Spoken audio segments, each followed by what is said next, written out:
Welcome back to the Capital Health Plan Weight Loss video series. I am Dr. Amy Neal. Today we're going to go over behavioral aspects of weight loss, and we will go over some healthy snack ideas. Again, these videos are intended for educational purposes only and are not for reproduction or sale. Today we're going to talk about sleep and how that affects weight, emotional eating, dealing with emotions or rewiring our reward system, goal setting, and evaluation of goals. We're going to talk about some healthy snack ideas, and we'll go over our quiz. Okay. Sleep is incredibly important, both for your general health as well as weight loss. Humans require air, food, water, exercise, community, family, and sleep to survive.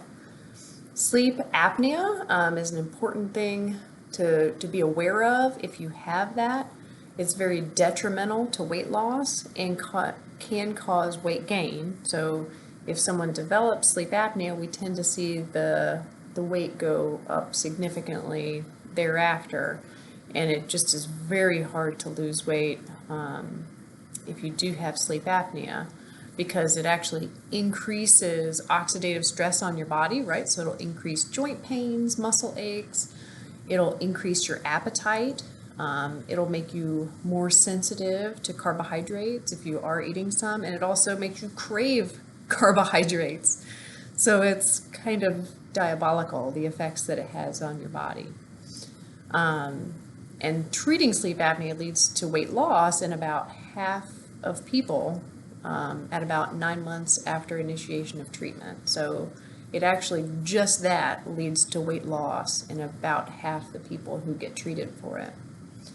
And I think it's more important if you're aware of the carbohydrate connection there, because if you're specifically working on decreasing the carbohydrates as you're starting to get your sleep apnea treatment, whatever method you try, the breathing machine or the bite guards that they make, or just good sleep positioning, whatever you can do,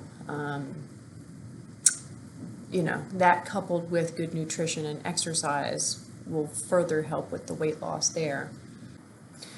So what is the ideal amount of sleep that we want to be getting? They've done studies, it looks like at about 7 to 8 hours is kind of this magical window at which people are going to lose the most amount of weight and be most successful with weight loss plans. But it is somewhat dependent on that given person as to how much sleep their body needs. But I would say at least shoot for that 7 to 8 hour range. All right. Emotional eating is an important thing to be aware of when we're working on any kind of weight loss program. It tends to be a response to stress. It can be a good stress or a bad stress, right? So the good stress is like, it's my birthday, I'm so excited, I want to eat 2 pieces of cake. Or it can be, I had a horrible day at work, my boss yelled at me, even though I did my project on time as best I could. I need something to help me feel a little bit better today. Okay, so just recognizing that link. Stress happens, we go and eat. It is worse if you haven't been sleeping properly, so on a day when you didn't sleep that well the night before, you're going to be more prone to this or more susceptible. Sometimes we have it with an actual loss of control of eating. Again, that kind of falls into that binge eating disorder kind of category. And the whole reason for this is you're trying to normalize your emotions again, okay? And we know eating doesn't, yes, it helps us feel a little bit better, but down at the root of it, there's other ways of dealing with that emotional stress, talking with someone about it, journaling, going on a walk. There's a lot of other ways to do that. So it is important to kind of rewire your own thinking. I think we've all heard of Pavlov and his dog experiment, where he would ring a bell and then feed them, ring a bell and then feed them, and after a while they would hear the bell and they would start salivating. They would, they were pretty sure they were about to eat.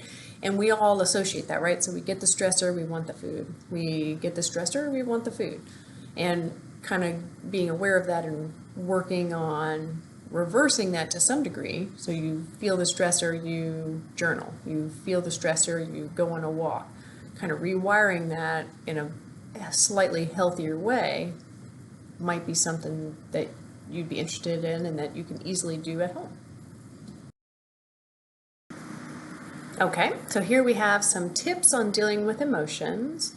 One good way is just to talk with a good listener. A lot of the way we get emotional resolve from any issue is to feel like we're understood and that our thoughts and opinions and our feelings are being respected and listened to, right? So finding a good listener is really important. Again, that kind of falls into that psychologist or psychiatrist help, or maybe you have just a good listener in your life, someone that is good at actively listening to what's going on in your life.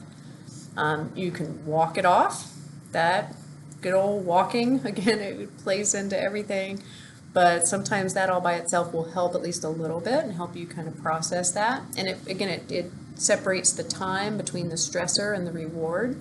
Okay, so the other thing that can be helpful when we're talking about emotions is just naming them, accepting them, and kind of moving on, So I'm angry, I think this is why, and just naming it sometimes has its own usefulness. Acting upon your emotions in a constructive way, okay? So making sure that what you're saying is honest, kind, and necessary. That's kind of the threefold rule that I go through when I'm deciding whether or not I'm gonna talk to somebody about whatever emotion it is that came up during that conversation. And just finding non-food rewards, I think, is important. Again, journaling, walking, talking to a good listener, those things make a big difference. This next slide talks about non-food reward ideas to celebrate success. You can pause that and look through it, but we did talk about a lot of these things, and it's just a different way of finding rewards when you feel like you need them. Now let's talk about family and social support.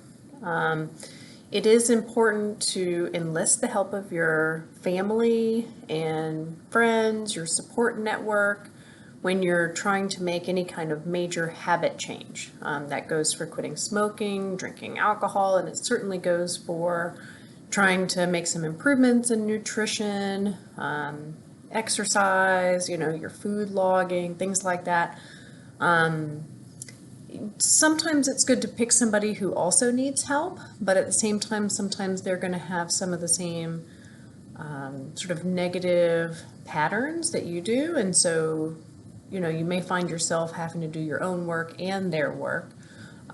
So knowing who you're going to pick and are they really going to be helpful for you, and specifically telling them, that's some of the family pros and cons. Like sometimes you have to tell your family, like, this is what I want you to do for me with this. I don't want you to nag me if you see me eating some Cheetos one day, but I do want you to not complain if I'm not bringing home all these bad foods that you're used to getting. If you really want something, put it on the grocery list, or, just know that I'm working on this and it's hard for me to have these foods in the house.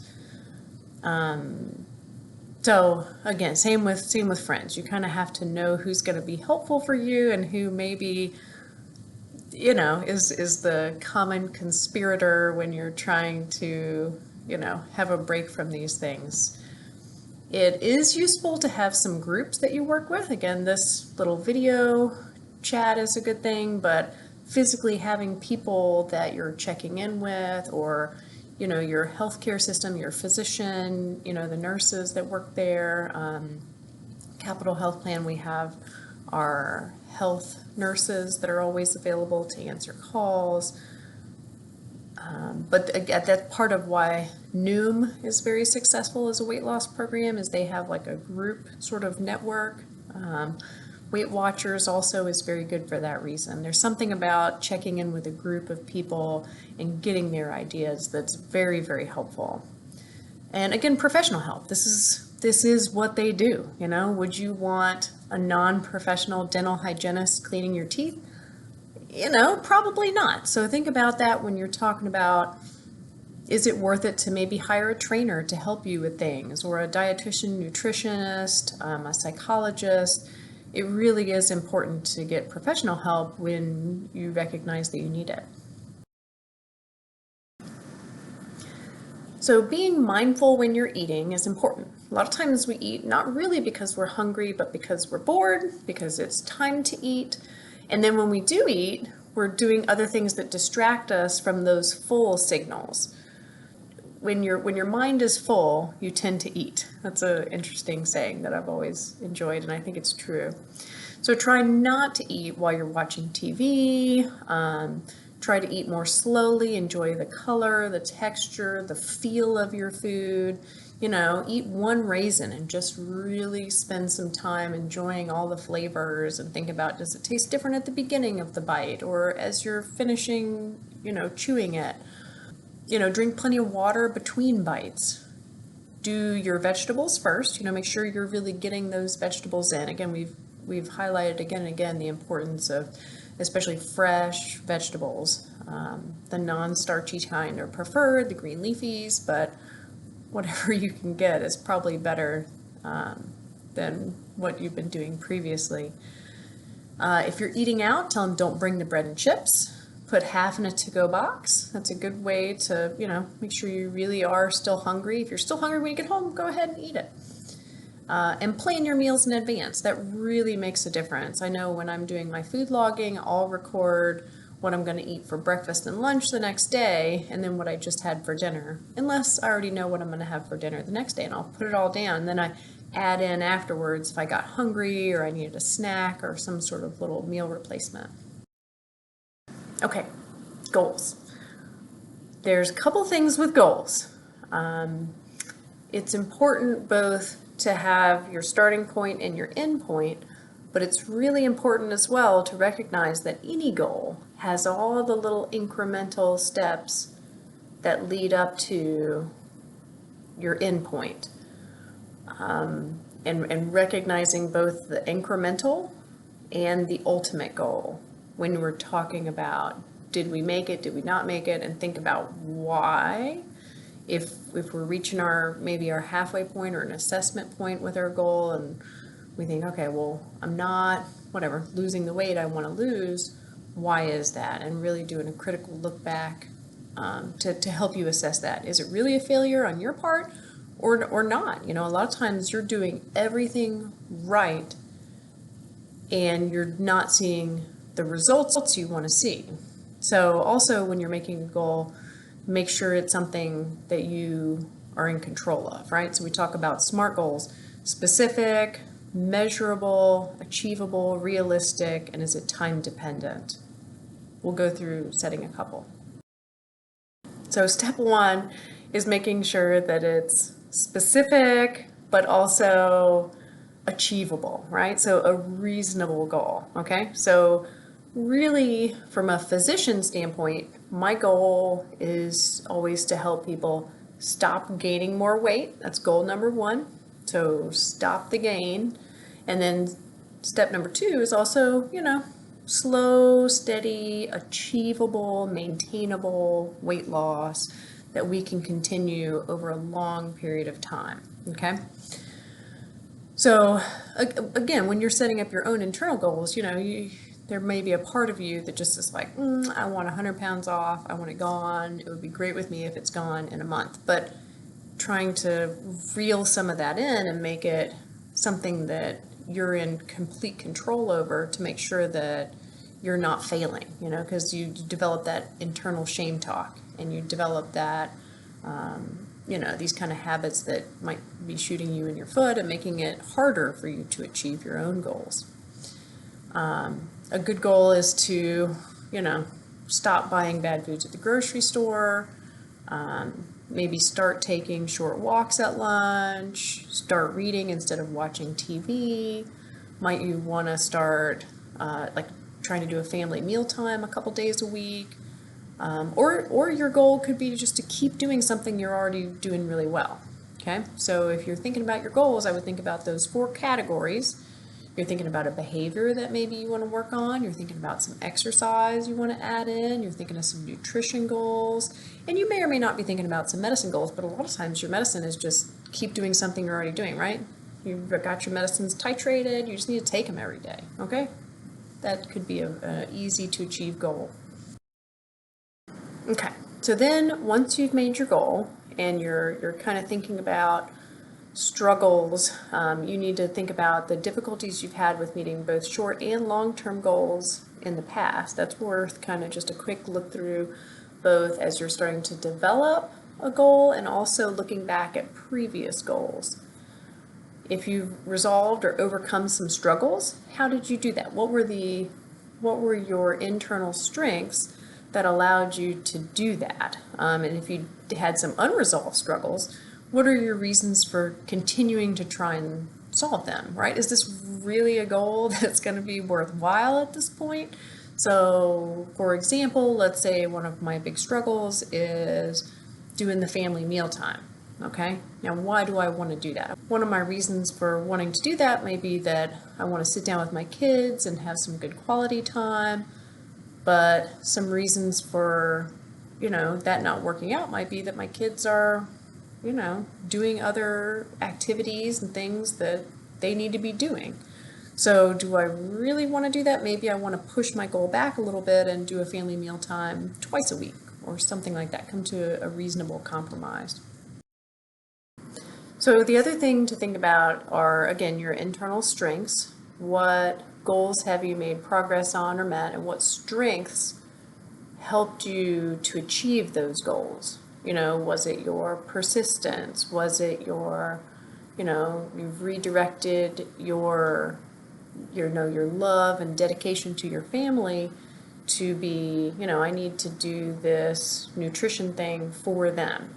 Okay, so that was your strength. You, instead of focusing on making them happy, you focused on, I want to make them healthy. Okay, so you were able to rewire that strong family drive and really caring about them to be able to be the motor now for your success at this goal of the nutrition and the healthier eating.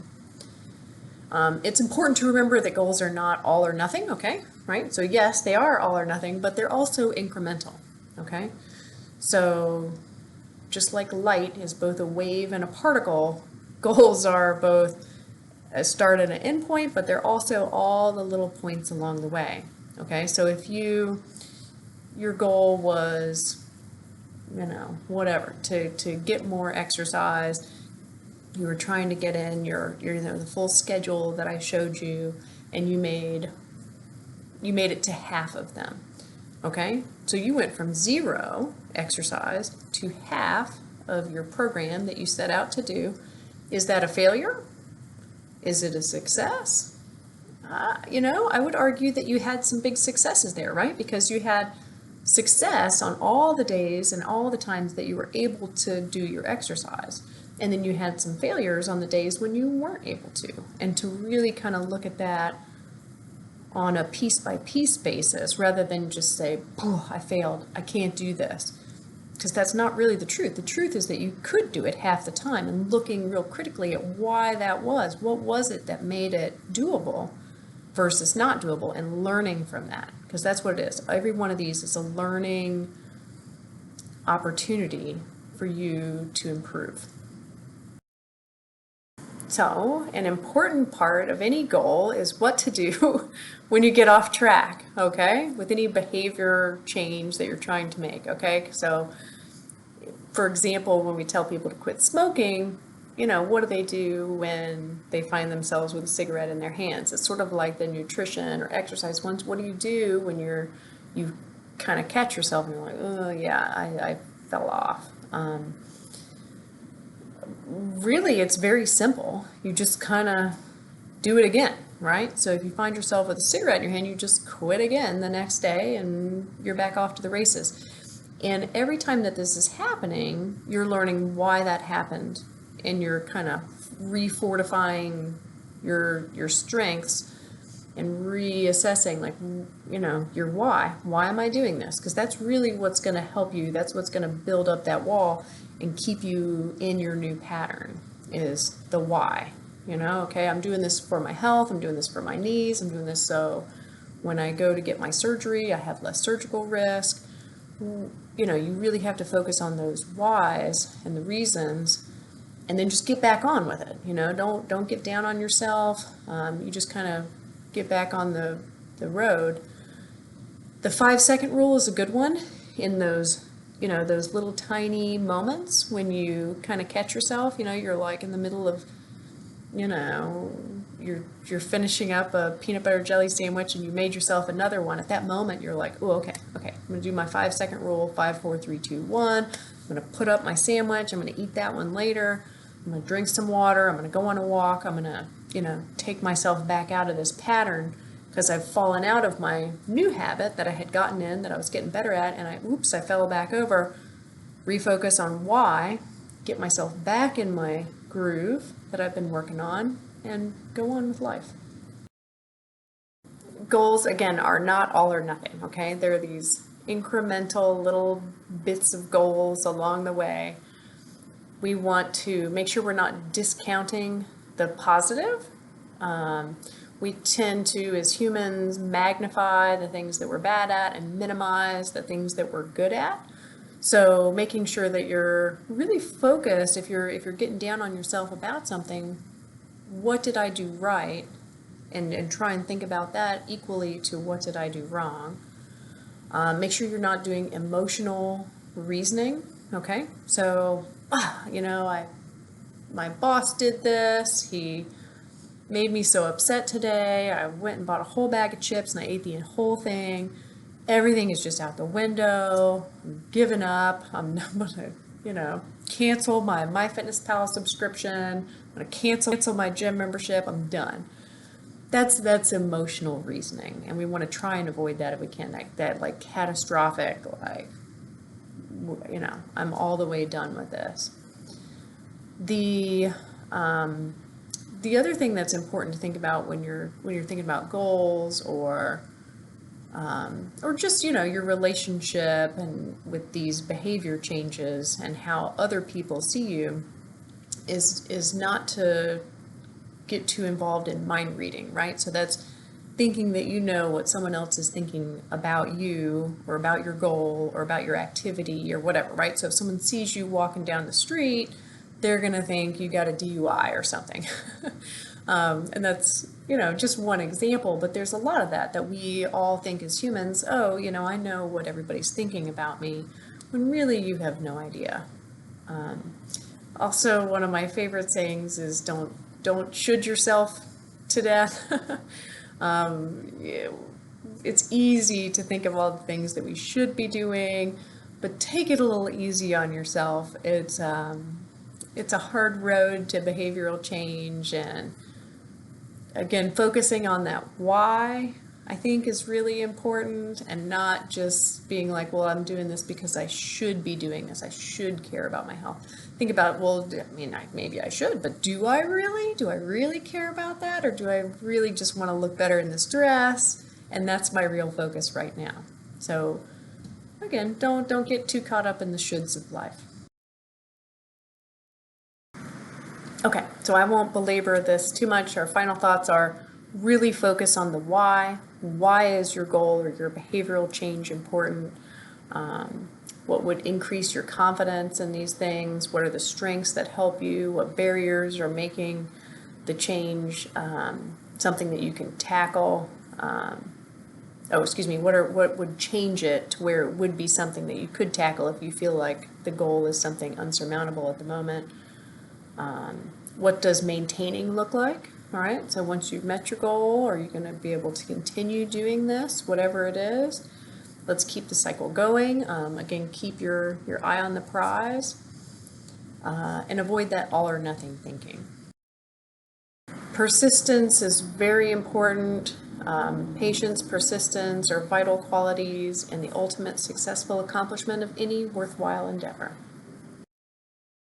All right, here we have some snack ideas. You know, I found it very interesting that when I was doing my Google searches for images, I really struggled to come up with healthy snack ideas because our society kind of invented snacks as this idea that we like need food between meals, which is really not true for most people.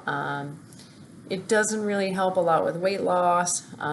What does help is our protein snacks. So again, that meal replacement idea, which is mostly just a way of getting a little extra protein in the day, but really making that snack as devoid of carbohydrate as you can, because those carbohydrates are increasing your hunger hormones, right? So crackers, chips, cookies, those things, those foods are actually increasing your hunger and are going to make you more hungry later in the day. So snacks are absolutely not necessary, but if you're going to do one, then you want to pick one that's, you know, a pretty simple, straightforward protein snack, a protein drink. I have some examples here. We've got almonds, some fruit, eggs. A good go-to is, like, if you like it, is cottage cheese, or low sugar Greek yogurt is another great option, or just turkey rolls, little lunch meat kind of rolled up. These are my references I use specifically for these slides, as well as the references for my other slides. Okay, we're ready for our quiz. So if I have a goal to cut out sugar, is this a SMART goal? And how could I turn it into one if it is not? So remember, our SMART goals are specific, measurable, achievable, realistic, and time dependent. So if my goal is to cut out sugar, I don't think that really qualifies as a SMART goal, okay? It is not specific enough, okay, because I'm not really saying how much sugar I'm going to cut out of my diet.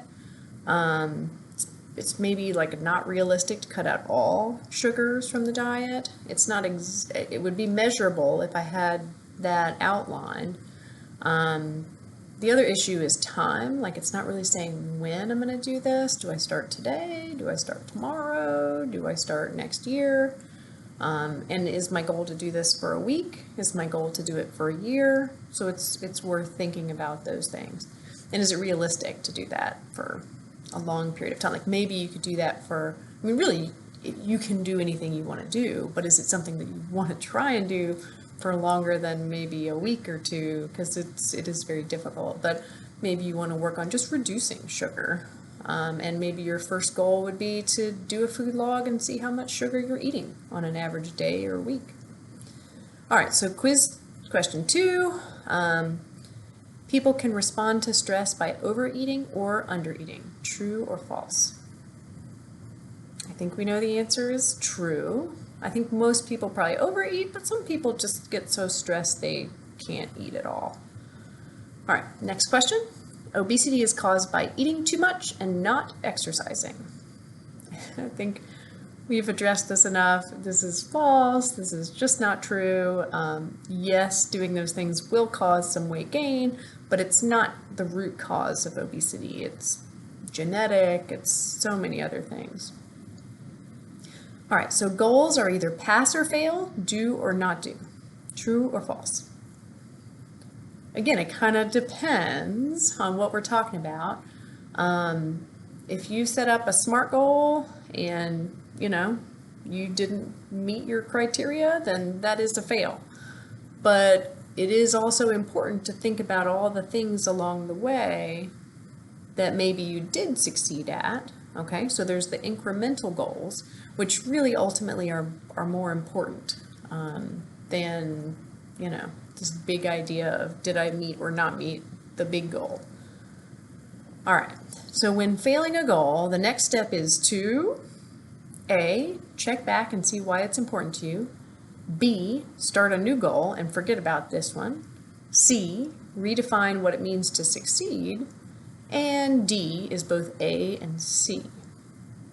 Think about that a little bit. So I think my answer for this one was really D, because again, you want to check back and see why it's important to you, right? So your why, that's keeping you in your new behavioral pattern. But then also maybe you redefine what it means to succeed, okay? So, and that makes sense, right? So if my goal was to cut out sugar and I was shooting for 9 grams and I realized that is a very small amount of sugar, I might say, okay, well, how about 11? Because I was able to achieve that almost all of the week. I was still trying and I was still really changing my eating patterns, but it was just a little too strict on other days. So again, the answer is D. Thank you for watching our Capital Health Plan Weight Loss Clinic videos. I hope you have learned more about behaviors, exercise, nutrition, and medicine and how they relate to weight loss. If you missed the other lectures, please check them out when you can. Your health is very important to us, and we wish you success with your weight loss journey. Bye for now.